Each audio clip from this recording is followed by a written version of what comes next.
ሁለተኛ አንደኛ ሳሙኤል ምዕራፍ 30 ቴንኪው ምዕራፍ 30 ቁጥር 6 ላይ ያለ ቃል ነው። ዜና ነው ያልኩት እና ቴንኪው ስላረምክኝ አመሰግናለሁ። እና በእግዚአብሔር ቃል በጣም ደስ ይለናል ወይ የሚለውን ነገር እኔ እግዚአብሔር ቃል ተራሮችን እየነጠረ የሚያልፍ ለልባችን መልእክት ያለ የእግዚአብሔር ሐሳብ ነው።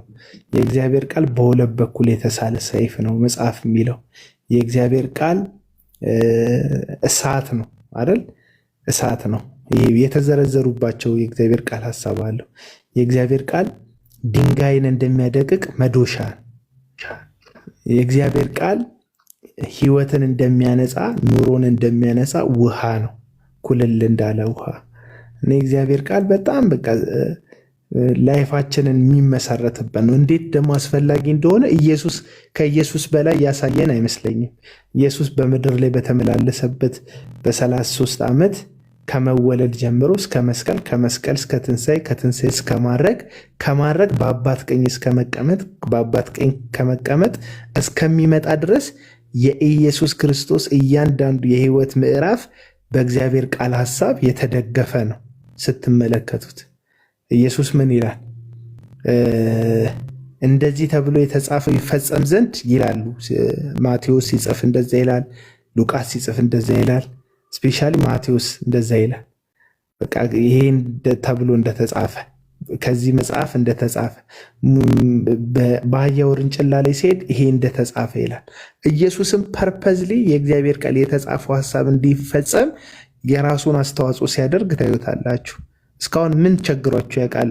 አሁን ግን አልቋል። ከወንበዴዎች ጋር ተቆጠረ የሚለው ቃል ይፈጸም ዘንድ ያላችሁን ሽጣችሁ ሰይፍና ጎመድ ገዝታችሁ ነው ይላል። ለምን? ከወንበዴዎች ጋር ተቆጠረ የሚለውን የእግዚአብሔር ቃል ሐሳብ እንዲፈጸም እግዚአብሔር እንደዛ ያደርጋቸው ነበር። ኢየሱስ እያንዳንዱን ምዕራፍ በተራመደበት በህይወት ዘመኑ የእግዚአብሔር ቃል ሐሳብ ላይ ነው የቆመው። የዲያብሎስ ፈተና በህይወቱ ላይ ሲመጣ ኢየሱስ ይህን ድንጋይ ዳቦ አድርግ ሲል ሰው በእግዚአብሔር ቃል እንጂ በእንጀራ ብቻ አይኖርም ተብሎ ተጽፏል የሚለውን ጥቅስ ሲጠቅስ ዘዳግም 6:4 ላይ ቲንክ ይህንንም ከተሳሳትኩ አርሙኛላችሁ። በእግዚአብሔር ቃል ብቻ እንጂ በእንጀራ ብቻ አይኖርም ተብሎ ተጽፏል ብሎ ሲጠቅስ ታዩታላችሁ። መዝሙረ ዳዊት ላይ ሰይጣን በከፍታ ላይ አውጥቶ ይጠብቁ ዘንድ መላእክትን ስላንተ ያዛል ሲለው ኖ ጌታ አምላክን አትፈታተን ተብሎ ተጽፏል ሲል ትመለከቱታላችሁ።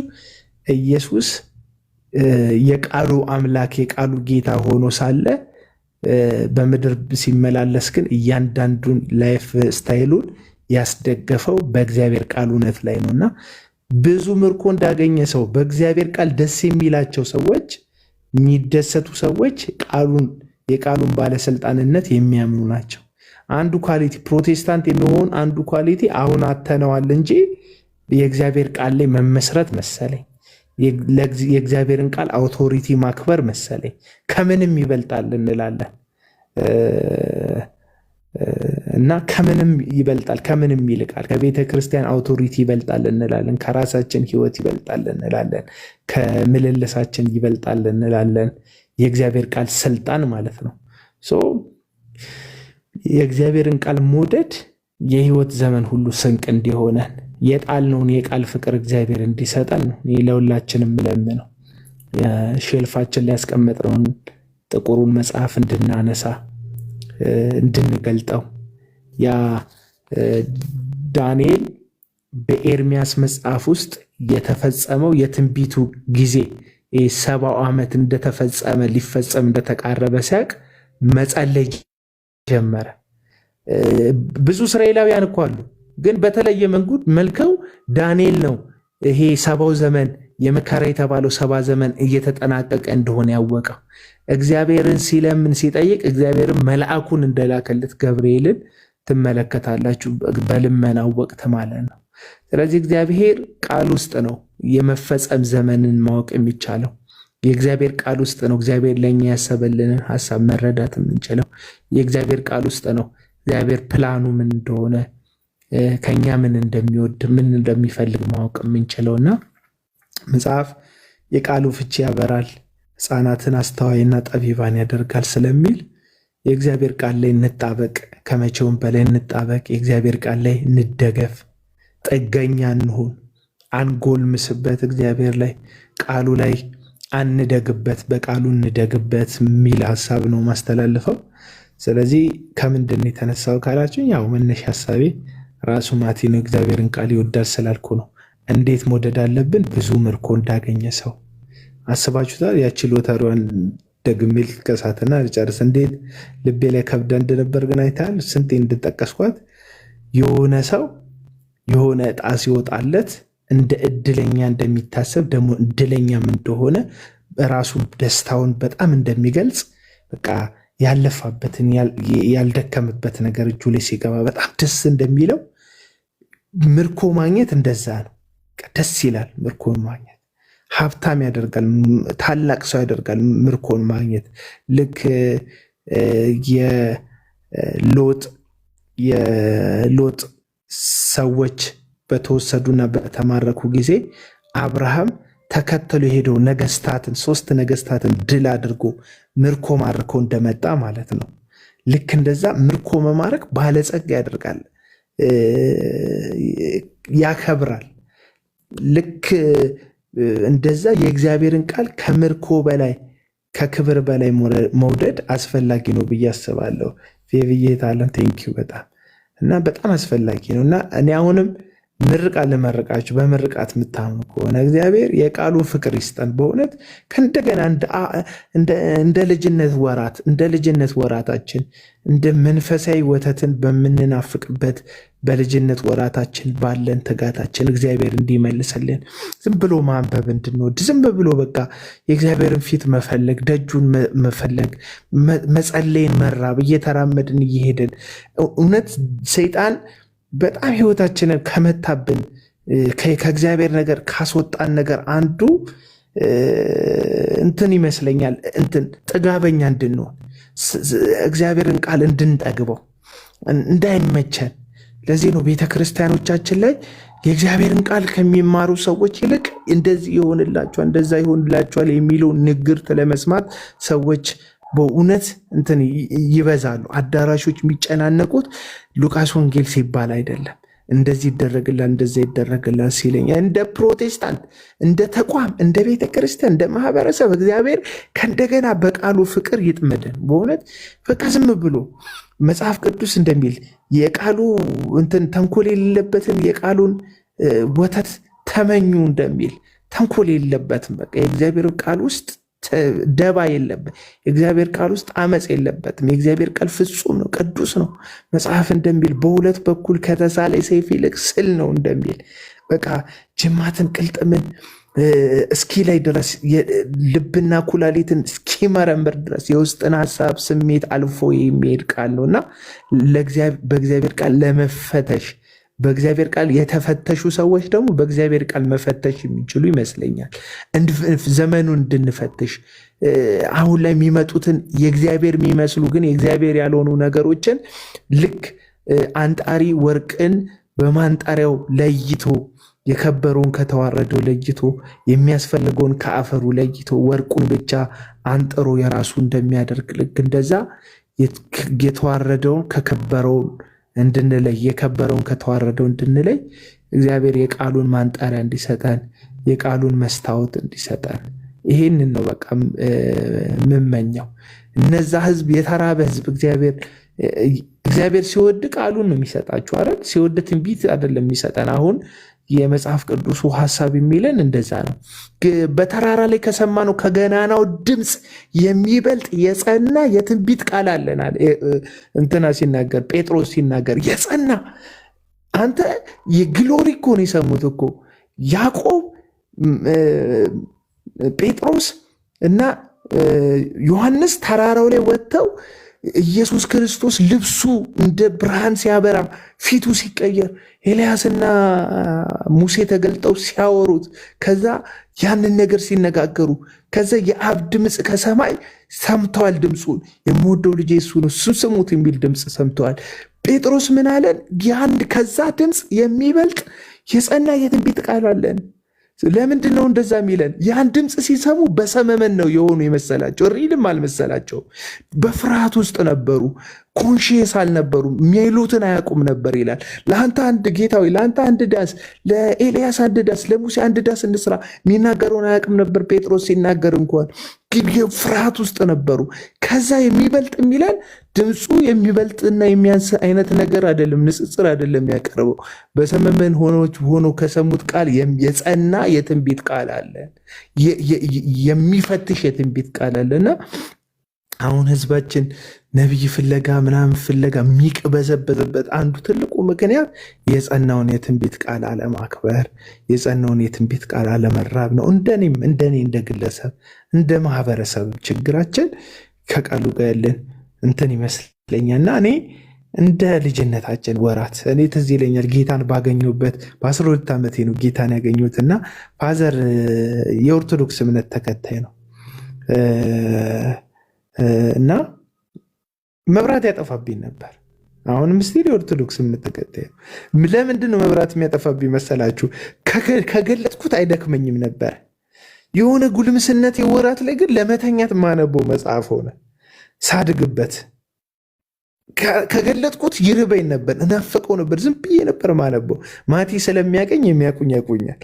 ካፌ ውስጥ ዝም ብሎ ማውራት ነው የሚመቸኝ። በቃ መጽሐፍ ቅዱስ ማውራት፣ መንገድ ላይ ምን ማውራት። አሁን ከወሬዎቻችን ስንት ፐርሰንቱን መጽሐፍ ቅዱስ ይያዝ፣ ቲክቶክ ይያዝ፣ ስንት ፐርሰንቱን ስለሌላ ሰው እናወራ፣ ስንት ፐርሰንቱ ጌታ ያቀናል ሁላችንንም። እና ወደዛ ፍቅር ወደዛ አይገርምም ማቴዎስ፣ አይገርምም ሉቃስ፣ አይገርምም ዮሐንስ፣ አይገርምም ራእይ መጽሐፍ ላይ እንዲህ የሚል ቃል አለ፣ አይገርምም ዘፍጥረት መጽሐፍ ላይ አብርሃምን እግዚአብሔር እኮ እንደዚህ ያለው ብለን ከእንደገና እንደሞኝ እየተደነቅን በእግዚአብሔር ቃል እውነት በሰው አዲስ እኮ ነው የእግዚአብሔር ቃል። ማለዳ አዲስ የሆነውን የእግዚአብሔር ምሕረት ተሸክሟል እኮ የእግዚአብሔር ቃል። እና እሱን ላይ እንድንጣበቅ በእውነት እሱ ላይ እንድንበረታ እሱ ላይ በቃ በእውነት ይሄ ነገር በቃ ያስፈልጋል። አሁን እውነት በቃ የእኛን ለማስደሰት አይደለም። ከኛ ደስታ ቅድም በዋጋ ተገዝተናል የራሳችን አይደለንም አላለም። እኛን ማስደሰቻ አይደለም የእግዚአብሔር ቃል ባለቃሉን ባለቤቱን ማስደሰቻ ነው። ምክንያቱም በዋጋ የገዛ ስለሆነ እና እግዚአብሔርን የሚያስደስት እግዚአብሔርን የሚያሳይ የከበረ የህይወት ምልልስ እንዲኖረን የእግዚአብሔር ቃል ላይ ያለን ቁርጠኝነት የእግዚአብሔር ቃል ላይ ያለን ፍቅር እንዲጨምር ነው ምጸልየው። እንዲጨምር በእውነት እንዲጨምር። እራት በመብላት ባልና ሚስት እኮ ቤታቸው ትንሽ ደብዘዝ ያለውን ፍቅር ይጨምሩታል። አንቨርሰሪ ብለው ደጅ ወጥተው ራት ይበላሉ። የተለየ ቤት እኮ ራት ስለሌለ አይደለም እኮ የተለየው ሞመንት ከሚስትየው ጋር ለመፈጸም የተለየ ሞመንት ከባልየው ጋር ለመፈጸም ቤተሰቦች ፍቅራቸውን ቤት ውስጥ ምናምን ተዛዝገው ከሆነ እንሂድ ምናምን ብለው አርባ ምንጭ ሄደው ያድራሉ። አልጋ ስለሌላቸው እኮ አይደለም አርባ ምንጭ የሚሄዱት ባልና ሚስት። በቃ የተለየ ሞመንት ፐርሰናል ጊዜ ማሳለፍ ስለሚፈልጉ ከጫጫታው ከውካታው አንቺና ተፈጥሮን እያየው ያንን የልጅነት ፍቅሬ ላድስ እንደሚል አፍቃሪ ለእግዚአብሔር ቃል ያለንን ፍቅር እንድናድሰው፣ ለእግዚአብሔር ቃል ያለንን መሰጠት እንድናድሰው፣ ለእግዚአብሔር ቃል ያለንን ክብር እንድናድሰው መንፈስ ቅዱስ ያግዘን። በእውነት እኔ ይሄንን የማወራው ለማውራት ካለኝ ጉጉት አይደለም፣ ከቁጭት ነው። ከራስ ድካም የመጣም ቁጭት ጭምር ነው ማወራው። ለእግዚአብሔር ቃል የምር እንደ ትናንትና ነኝ፣ እንደ ባለፈው ነኝ፣ እንደ ልጅነቴ ነኝ። በልጅነቴ መብራት እስኪያጠፋብኝ ድረስ ፋዘር አንተ ልጅተኛ እስኪለኝ ድረስ እወደዋለሁ። ሳነበው ልክ ቃሚ በጫት እንደሚመረቅ ኮካ የጠጣ ሰው እንደሚነቃቃ ሳነበው እንቅልፌ ነው የሚመጣው ወይስ እነቃቃለሁ? ውስጥ መንፈሴ ይበረታል ወይስ እዘላለሁ? የሚለውን ነገር እንድናይ ይሄ በውስጥ መንፈሳችን የጠነከረ ማንነት እንዲኖረን አሁንም የእግዚአብሔርን ቃል ለዚህ ነው መጽሐፍ ሲናገር ጳውሎስ ሽንገላውን ትቃወሙ ዘንድ አለ ኤፌሶን ምዕራፍ 6 ላይ የዲያብሎስን የእግዚአብሔርን ዕቃ ጦር ሁሉ ልበሱ አለ። የእግዚአብሔር ዕቃ ጦር ነው ነገርዩ፣ ልብሱ የእግዚአብሔር ዕቃ ጦር ነው። ዕቃው የእግዚአብሔር ዕቃ ጦር ነው የሚባለው። የእግዚአብሔር ዕቃ ጦር ሰላም አለ። ሰላምን ልበሱት ይላል። የሰላምን ወንጌል ተጫሙት ይላል። እውነትን እንደ ቀበቶ ታጠቁት ይላል። ጽድቅን እንደ ጥሩር አድርጉት ይላል። ከዛ በኋላ መጨረሻ ላይ እምነትን እንደ ጋሻ አንሱት ይላል። ይሄ ሁሉ ሆኖ እነዚህ ሁሉ መከላከያዎች ናቸው። ከዚህ ሁሉ ያለፈ ግን በሁሉ ላይ የሚነሳውን ክፉን ትቃወሙ ዘንድ የእግዚአብሔርን ሰይፍ የቃሉን ሰይፍ ደግሞ አንሱት ይላል። ብቸኛ ታውቃላችሁ የዲያብሎስን ሽንገላ አታክ የምናደርግበት ሁሉ መከላከያ ነው። የሰላሙ ወንጌል መከላከያ ነው። ቀበቶ መከላከያ ነው። ትጥቅ ነው። እምነት መከላከያ ነው። የሰይጣንን ፍላጻ ትከላከልበታል። አንድ ማጥቂያ አለን። አንድ ዲያብሎስን የምንመታበት አናቱን መተን የምናሳፍርበት ሐሳቡን ማንስትበት የዲያብሎስን አቅም የምናሽመደብድበት አንድ መዋጊያ አለን። የእግዚአብሔርን ቃል እንደ ሰይፍ በሁሉ ላይ የሚንበለበለውን ፍላጻውን እናጠፋ ዘንድ የእግዚአብሔርን ቃል ሰይፍ የሆነውን ቃል እናንሳለ። ይህ ሰይፍ ደግሞ በሁለት በኩል ከተሳለ ሰይፍ ይልቅ ስል ነው ይለናል የዕብራውያን መጽሐፍ ምዕራፍ 4 ቁጥር 12 ላይ ሰይፉን በሁለት በኩል ከተሳለ ሰይፍ ደግሞ ሕያው ነው። ምክንያቱም ባለቤቱ ሕያው ነው። የንዛዜ መጽሐፍ አይደለም መጽሐፍ ቅዱስ። ብዙ ባዮግራፊ ይኖራል። አሁን ከደረደረ ውስጥ የአቶ ከሌ ባዮግራፊ ወይ ሞተዋል ወይ አርጅተዋል። ትናንት እንደነበራቸው በክብር አይደሉም፣ ትናንት እንደነበራቸው በጉልበት አይደሉም። ባለ ባዮግራፊው ወይ ሞተዋል ወይ ጉልበት፣ ወይ ስልጣን ላይ የነበሩ አሁን ስልጣን ላይ የሌሉ ናቸው፣ ወይ ሀብታም የነበሩ ወይ ድሃ ልጅ ነበርኩ ሀብታም ነበርኩ። ፖዚሽን ቀይረዋል ሰዎቹ። አንድ ግን ፖዚሽን የማይቀይር ሁሌ ሕያው የሆነ የንዛዜ መጽሐፍ ያልሰጠን ሕያው መጽሐፍ የሰጠን ሕያው ቃል የሰጠን የሚሰራ ቃል የሰጠን እግዚአብሔር የሚባል አምላክ አለ። እሱም የእግዚአብሔር ቃል ነው የሰጠን። ይህንን የእግዚአብሔር ቃል መያዝ ከጊዜ እግዚአብሔር ቃል ጋር መጣበቅ በእውነት ክብር ነው። አንገትን ደፍቶ አቀርቅሮ ማንበብ ክብር ነው። በእውነት የተናቀ ጉዳይ አይደለም፣ ክብር ነው። ሉቃስ ማርቆስ ማለት ውርደት አይደለም። የሚቀጥል ሕይወት ላለው ሰው፣ የዘላለም ሕይወት ላለው ሰው የዘላለም ቃል ነው የእግዚአብሔር ቃልና ማቲ ይወዳል የእግዚአብሔርን ቃል ከሚል ነው የተነሳሁት። ግን እንዲሁ ውስጤ ስለመጣን ይህንን የነገርኳችሁ። ቃሉ ተሰማልን፣ መንግስተ ሰማያት ያዋርስልን። ለማንኛውም ይመቻችሁ።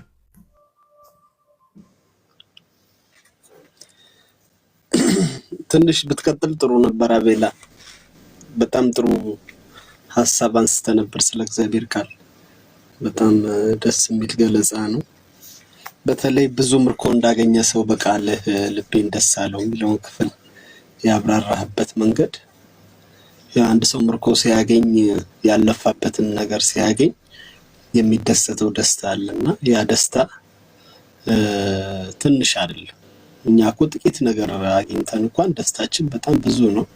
በዛ ዘመን ምርኮ ብለው የሚጠሩት በጣም ትልቅ ትሬዠር ነውና ያን ሁሉ ነገር ሲያገኙ የሚደሰቱት ደስታ አለ። ያን ደስታ ያውቃል ዳዊት። ደግሞ ቅድም ተናግረኸዋል፣ አጣጥሞታልና በእግዚአብሔር ቃል ደስ የሚለኝ እንደዛ ነው የሚል ማመሳሰል ያመሳስላል እና ገብቶታል። የእግዚአብሔር ቃል ደግሞ ሰሚ ብቻ አይደለም ነዋሪም ነው ዳዊት።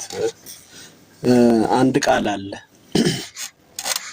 ትእዛዝህን እንድማር ያስጨነቀኝ ለመልካም ሆነልኝ ይላልና የእግዚአብሔርን ትእዛዛት እንድማር የሚለው ድርጊትም በውስጡ አለና የእግዚአብሔርን ትእዛዝ ተቀብሎ ማድረግ በጣም ከባድ ነገር ነው፣ ግን ውጤቱ በጣም መልካም የሆነ ነገር ነው። አሁንም ስናነሳ የእግዚአብሔርን ቃል ከማንበብ ጀምሮ ከማጥናት ጀምሮ አጥንተን ደግሞ ያጠናነውን ቃል በህይወታችን አፕላይ ማድረግ ቁርጠኝነትን ይጠይቃል፣ መተባበርን ይጠይቃል፣ አሜን ብሎ መቀበልን ይጠይቃልና ለእግዚአብሔር ቃል ታዞ መኖር በራሱ ከባድ ፈተና አለው፣ ግን ውጤቱ መልካም ነው፣ ፍጻሜ ያማረ ነው። ዛሬ የሚያወራንበት ቶፒክ ከዛም ጋር ይያያዛል። አያይዘን አውርተነው ነበረ። ለማንኛውም ስለ እግዚአብሔር ቃል ስናስብ በጣም ሜጀር ፖይንት ነው ብዬ እኔ የማስበው በህይወቴም ደግሞ እንደ መርህ አድርጌ የምቆጥረው ነገር ምንድነው፣ አንዳንድ ቀን የእግዚአብሔርን ቃል ለማንበብ እንድነሳሳ የሚያደርገኝ ነገር ምንድነው፣ የእግዚአብሔር ቃል ማንበብ ማለት በአስተማማኝ ደረጃ የአባትን ድምጽ የምንሰማበት ነው። የአባታችንን ድምጽ ያለምንም ጥርጣሬ በአስተማማኝ ደረጃ የምንሰማው በቃል ውስጥ ነው። በቃል ውስጥ ነው። አሁን እየጣልን የመጣ ነው ይሄን ነገር ስለሆነ ነው በጣም ከባድ የሆነው። እግዚአብሔር ፈቃዱን ምን ማድረግ እንዳለብን፣ እንዴት መኖር እንዳለብን፣ እንዴት መውጣት እንዳለብን፣ እንዴት መግባት እንዳለብን በቃል ውስጥ እግዚአብሔር አስቀምጧልና የእግዚአብሔርን ድምጽ ምንፈልግ ከሆነ ወደ ሰሜንም ወደ ደቡብም ወደ ምስራቅም ወደ ምዕራብም አይኖቻችንንም ማንሳት የለብንም፣ እግሮቻችንንም ማዝመት የለብንም። የእግዚአብሔርን ቃል በአስተማማኝ ደረጃ የእግዚአብሔርን ድምጽ መስማት ከፈለግ ወደ እግዚአብሔር ቃል ነው መመለስ ያለብን። ለዛ ነው በጣም ብዙ ድምጾች የሚመሩን እኮ ለዛ ነው። በአስተማማኝ ደረጃ የእግዚአብሔርን ድምጽ የምንሰማበት ጊዜ ከሌለን ያ ማለት ቃሉን የምናጠናበት የምናነብበት ጊዜ ከሌለን ሊኖረን የሚችለው አማራጭ በሌላ ድምጽ መነዳት፣ በሌላ ድምጽ መመራት ነው። በዜና አውታር መመራት፣ በቃ በሚቀርቡልን ሶሻል ሚዲያ ላይ በሚቀርቡልን ሐሳቦች ህይወታችንን መምራት፣ ወደ እነዚህ አይነት ነገሮች ውስጥ ነው የምንገባው። የእግዚአብሔር ድምጽ ወደ ሌለበት ነገር ውስጥ ነው የምንሳበው። ግን በአስተማማኝና በትክክለኛ ደረጃ በቃ በቃሉ በኩል የመጣ ነገር 100% ከእግዚአብሔር የተላከ ድምጽ ስለሆነ የእግዚአብሔርን ቃል ዛሬ ስለማጥናት ሰፊ ነገር አቤላ ተናግራል። ከዛ ውስጥ ትልቁ ፖይንት እኔ እንደመጠቀላለም ከሆነ በአስተማማኝ ደረጃ አባታችሁን ድምጽ መስማት የምትፈልጉ ከሆነ ወደ እግዚአብሔር ቃል ነው መመለስ ያለብን፣ ካስቀመጥንበት ነው ማንሳት ያለብን ሚል ሐሳብ አለኝ። በድጋሚ ተባረክ፣ ጌታ ይባርክ ለማለት እወዳለሁ። ዛሬ በጣም በብዙ ነው የባረከን። በእውነት ትንሽ ምንድነው ለዘር የምትሆን ነገር መታ በጣም ያበዛኸውና እግዚአብሔር ይባርክ። አቤላ ትዜም ተባረክ፣ በኪዳን መኑ፣ ጌታ ብሶ ይባርክ፣ ተባረክ። ወንድማችን ደረጀ መጥቷል። አይ ቲንክ ሐሳብ ኖሮት ነው የመጣው ብዬ ነው ያስገባውት። የምትለን ነገር አለ ደረጀ? የእግዚአብሔር ነገር ሲወራ አልችልም እና ያስቀረኝ እሱ ነው። የአቡና የማብራራት ጥልቀት ደግሞ በጣም ዝም ብዬ መስማት እንዳለብኝ ለማረም ሳይሆን አቡና ቅድም ያለውን ሐሳብ የበለጠ ለመደገፍ ነው ከስር እንትን እያደረኩ ያለሁት። ዳዊትም አለ ካስተማሩኝ ይልቅ አስተዋይ ሆንኩኝ ያለበት መዝሙር 119 አንስቼ ከእግዚአብሔር የተማረ አስተዋይ ይሆናል። ቅድም እንደውም አንተም ስትለው የነበር ሳሙኤል ድምፅ ተምታቶበት ነበር። የለመደው ድምፅ፣ ሁል ጊዜ የሰማው ድምፅ። ሳሙኤል ሲጠራ እግዚአብሔር ሲፈልገው ኤሊ ጋር ይሮጥ ነበር። እግዚአብሔር ሲጠራው ይመለስና ኤሊ ጋር ይሄድ ነበር። እግዚአብሔርን የመስማትና ለእግዚአብሔር የሚሆን እግዚአብሔርን የመረዳት አቅሙ ገና ስለነበር ሳሙኤል ኤሊ ራሱ ዘግይቶ ነው የገባው፣ የእግዚአብሔር እርሱን እንደፈለገው የገባው እና በኋላ ላይ እኔ ሁሌ ይሄን ሐሳብ በጣም ወደዋለሁ። ባሪያ ይሰማልና ተናገር። እግዚአብሔር ይናገር። በቃል ውስጥ ነው እግዚአብሔር የሚናገረው። በምክክሩ ያለው ቃል ውስጥ ነው። ሰው መሰረቱን ማድረግ ያለበት የእግዚአብሔር ቃል ላይ ነው። ከእግዚአብሔር ቃል ተነስቶ ቆሻሻን ማስወገድ ይችላል። ነውርን መናቅ ይችላል። አመፅን እምቢ ማለት ይችላል። ለጽድቅ መኖር ይችላል። ከእግዚአብሔር ቃል ተነስቶ የእግዚአብሔር ቃል በሙላት ይኑርባችሁ የሚለው እግዚአብሔር ቃል የታመነ ቃል ነው። ስለዚህ ሙላት ያስፈልገናል። ሲኖረን ስንመዘው ቅድም አቤላም እያለው ነበር ሰይፍ ይሆናል። ለክፎችን የምንቆርጥበት ሰይፍ ነው። የሚንበለበሉትን የጠላትን የክፎችን ሐሳብ የምንመታበት የእግዚአብሔር ቃል ጦር ነው። እዚህ እሱን እናነሳለን፣ ቃሉ እናነሳለን። ልክ ጌታ እንዳደረገው እንዲህ ተብሎ እንደተጻፈ ቅድም አቤል ብዙ ነገር ብሎታል። በጣም ብዙ ነገርና በጣም እሱ ነው ጎትቶ ያስቀረኝ። ኢንቫይት እንድገባም እንትን ያደርገኝ እንደዚህ የእግዚአብሔር ቃል በቀር ሌላ አሁን 7:26 ነው። ሰው ሁሉ መተኛት ያለበት ማረፍ ያለበት ነው። እዚህ እግዚአብሔር ቃል ከሆነ ግን መንጋት ይችላል። ረሃብ ስላለኝ ጥማት ስላለኝ ብዙም ስለምፈልግ በጣም 100% እርግጠኛ ነኝ ሁላችሁንም በእድሜ ይበልጣሉ። በእግዚአብሔር ቃል ምክር ውስጥ ግን ዛሬ ሕፃን ሆኜ መስማት ፈልጋለሁ። ዛሬም እንደ ልጅ እጓጓለሁ። እግዚአብሔር ቃል ላይ የሚባክንብኝ ጊዜ እንዳለ አላቅም። ይቅር ብዬ የማልፈው ሰዓት የለኝም እና ቴንኪው በእናንተ ፊት ሞገስን ስላገኘው ደግሞ እንደዚህ አይነት እድል ስለሰጣችሁኝ ጌታ ዘመናችሁን ይባርክ። ተባረኩ። ስለመጣው ስለተለቀቀው እግዚአብሔር ቃል መገለጥም ጌታን እጅግ አድርገን እናመሰግናለን። ሁሉ ለስሙ ክብር ይሁን፣ እሱ ከፍ ይበል። ዮሐንስ በተሰጠችው 6 ወር ውስጥ እሱ ብሎ ክርስቶስን አግንኖ ክርስቶስን አክብሮ ለክርስቶስ ብቻ የክርስቶስ መንገድ ለክርስቶስ ሰው ሁሉ ለክርስቶስ የሱን ታዋቂነት የሱን ዶሚኔት የማድረግን አቅም ኖ ብሎ እሱ ነው እንዴ እሱን ተከተሉት አገኘ ነው ተከተሉት ክርስቶስን ተከተሉት ብሎ መንገድን በ6 ወር በ30 ዓመት የስልጠና ጊዜ የ6 ወር አገልግሎት አልተቆጭምና ሲሆንልን እሱን አክብረን እሱ ብለን ክርስቶስን አድንቀን ክርስቶስን ከፍ አድርገን የምናልፈው እውነት የእግዚአብሔር ቃል እውነት በውስጣችን በሙላት ሲኖር በሙላት ሲገኝ ነው። እኔ አልታይም፣ ደረጃ አይታይም፣ ሰንበዴ አይታይም። አይኖቼ ወደ ክርስቶስ እንጂ ወደ ሰው እንዲታዩ ያደረግ።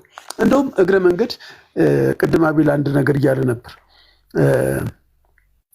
ሰው ወደ ሰው የሚሮጠው የእግዚአብሔር ቃል እውቀት ማነስ ነው። ደም ማነስ ልክ እንደ እንትን ማነስ የእሱ ማነስ ነው። ሰውን ፍለጋ የሚሄደው ሰው ክርስቶስን ከፈለገ የእግዚአብሔር ኃይል የእግዚአብሔር እውነት የእግዚአብሔር መገለጥ በህይወቱ መኖሩ አይቀርም። ፈውስ ቢሆን በእግዚአብሔር ቃል ውስጥ ያገኛል። መገለጥ ቢሆን በእግዚአብሔር ቃል ውስጥ ያገኛል። እርስ በርሳችን ወንድማማች አካል ነን። ብልት አንዱ ለሌላው ለመጥቀም አንዱ ሌላውን ለመደገፍ አንዱ ለሌላው እንጂ ለብቻው እንደ ኮከብ የሚታይ የለም። መጽሐፍ ቅዱስ ክርስቶስ ብቻ ነው እንዲገን ክርስቶስ ብቻ ነው እንዲታይ የሚፈልገውና በተሰጠን አገጥ አሁን 66 ሰው እዚህ ታች አለ። ማንን ይመልከት ስል ክርስቶስን ይመልከት፣ ወደ ቃሉ ይመለስ። ቅድም ያቤል ያለውን መልሰን ከሼልፍ አንስተን በሌሎች ትርጓሜ በሌሎች ተናጋሪዎች በ6 ወር በየሳምንቱ ጠጥተን ሳምንት ሁሉ የምንዘጋው ሳይሆን ሁሌ የምንበላው ሁሌ የምንጠጣው ሁል ጊዜ ዋስትናችን ሁል ጊዜ አብሮነቱን ከኛ እንደሌለ እግዚአብሔር ቃል ልንይዝ በልባችን ልንሰውር። በልብህ ያዘው በአንገትህ እንደ ድሪ ይሁንልህ በእጅህም በግንባርህም ተብሎ ልጻፍ። ሁሉ የማይለይ መገለጫችን እርሱ ይሁን። ደግሞ እንደ ቀድሞ ዘመን እንደ እግዚአብሔር ቃል መኖር የምንችልበትን ጸጋ እግዚአብሔር ያብዛልን። ጌታ ኢየሱስ ዘመናችሁን ይባርክ። አመሰግናለሁ። ተባረኩልኝ። እሺ ተባረክ ወንድማችን ደረጀ። ጌታ ብዙ ይባርክ። ጥሩ ሀሳብ ነው ሼር ያረከን፣ ደግሞ ስለባረከን ጌታ ይባርክ። ያው የእግዚአብሔርን ቃል መነጋገር እግዚአብሔር ያብዛልን ለሁላችንም። እኔም በጣም ደስ ብሎኛል። በጣም ቆንጆ ጊዜ ነበረ። እንደዚህ አይነት ቶፒኮችን እያነሳን እንወያያለን፣ እንነጋገራለን። ስለዚህ የእግዚአብሔርን ቃል ለመስማት ፍላጎቱ ያላችሁ ሰዎች ያው ላይፍ ስንከፍት መተን አብረን መማማር እንችላለን፣ መወያየት እንችላለን። ገብታችሁ ሀሳባችሁን መስጠት ትችላላችሁ። ተባረኩ ለማለት እወዳለሁ። አቤላ እዚህ ጋር ብንጨርስ ጥሩ ነው መሰለኝ። የምትጨምሩት ሀሳብ ከሌለ ይቻላል። ደክሞሃል ታስታውቃለህ አንተ። እግዚአብሔር ይባርካችሁ። ቴንኪው። ሰላሙኑ ትዙ በኪዳነ መኑ ማነው ስም ወንድማል ወንደሰን ይባላል። የታናሽ ወንድሜ ስም ነው። እሺ ወንዴ ተባረክ። ዳሬም በጣም ተባረክ። ድንቅ ሀሳብ ነው ያካፈልከን። ቆንጆ ነው። ማቴ ደህና አደር። በቃ እሺ አቤላ መልካም አዳር። ተባረኩ። በኪዳነ መኑ ጀርሚ ተባረክ። ታች ያላችሁ ሁላችሁ እግዚአብሔር ይባርካችሁ። ተባረኩልኝ። ትዙዬ ተባረክ። ማሪ ተባርከናል። እግዚአብሔር አብዝቶ ይባርክ። አሜን። ተባረኩልኝ። ሰላም ደሩልኝ።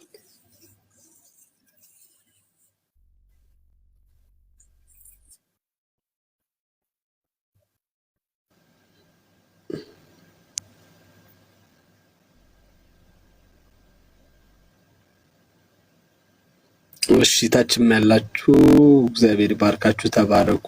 መልካም ምሽት የሚሆንላችሁ፣ መልካም ምሽት ይሆንላችሁ። ጠዋት ላይ ያላችሁ መልካም ውሎ ይሆንላችሁ። ምሳ ሰዓት ላይ ያላችሁ መልካም አረፋድ ይሁንላችሁ። ሰላም ሁኑልኝ።